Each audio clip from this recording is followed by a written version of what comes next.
Y de los allanamientos que se hicieron en las últimas jornadas en los depósitos del Ministerio de Capital Humano, el juez del juzgado de Casanelo encontró ya algunas inconsistencias entre lo que vieron en el lugar y lo que el propio gobierno había informado que debería haber en los dos depósitos, el de Villa Martelli y el de Tafí Viejo en Tucumán. Vamos a ver algunos datos que dejó trascender el propio Casanelo sobre lo que vieron en el lugar. Primero, él lo que está queriendo es establecer la trazabilidad de los alimentos, es decir, cómo fue el proceso de compra, de almacenamiento y también de reparto, para ver si efectivamente coinciden todos los datos o a ver si hay algún tipo de irregularidad. ¿Y qué están viendo hasta ahora en la mercadería que está almacenada? Por ejemplo, el juez encontró que hay diferencias en las compras, que por un lado había informado el gobierno que la mayoría era yerba mate. Esto lo dijo la propia abogada que ayer estuvo en Comodoro Pi.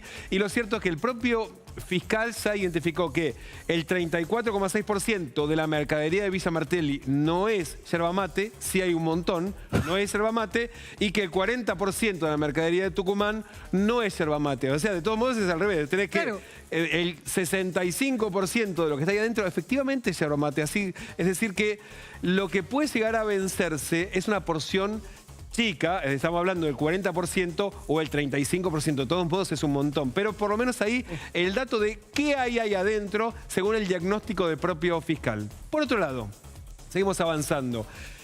Había sí, y este es el dato que llamó la atención, había problemas con el acopio de leche. Por ejemplo, en uno de los lotes decía que encontraron 18.640 unidades de leche en polvo y habían informado 30.000.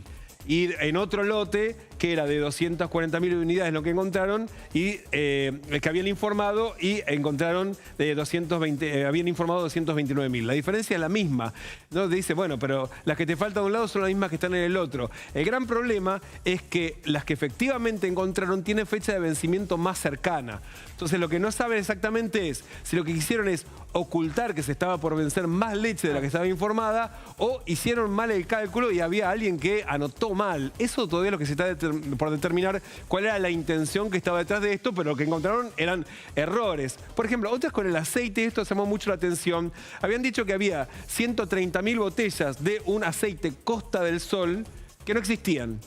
Y había otros que todavía no terminaron de contar, que eran de una marca Alsamar, que eran menos de esas 130.000, no llegaban a determinar cuántos eran, que no habían sido registradas. O sea que ni siquiera estaba la documentación de la compra y del acopio y tampoco de la distribución. Entonces lo que no saben es si hay un problema de gestión, si hay un problema de que están simulando compras que no se hicieron o que están distribuyendo a lugares que no queda registrado. Esas son las dudas que está tratando de determinar Casanelo. Sí, Vir. No, acá la gran duda que le queda, yo no sé a la justicia, pero a cualquiera que está observando esto que vos estás contando, es si directamente es negligencia, desidia, ineficacia o corrupción. Bueno, claro, esa es la pregunta, si hubo intencionalidad o no. Cualquier caso es muy grave. Sí, claramente. Caso es muy grave, claramente. o porque no podés, o porque no sabés, o porque sos poco transparente. Y lo otro, que hay problemas en los remitos, digamos, la última instancia, lo que estamos en la distribución, hablamos del acopio, de la compra, del acopio y la distribución.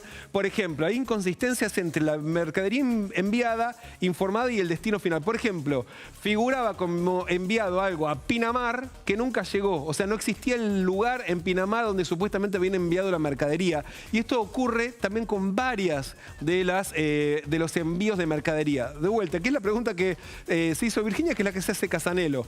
¿Hay desidia? ¿Hay un problema de falta de gestión o efectivamente hay un problema de corrupción detrás del almacenamiento, de la compra y de distribución de los alimentos del Ministerio de Capital Humano?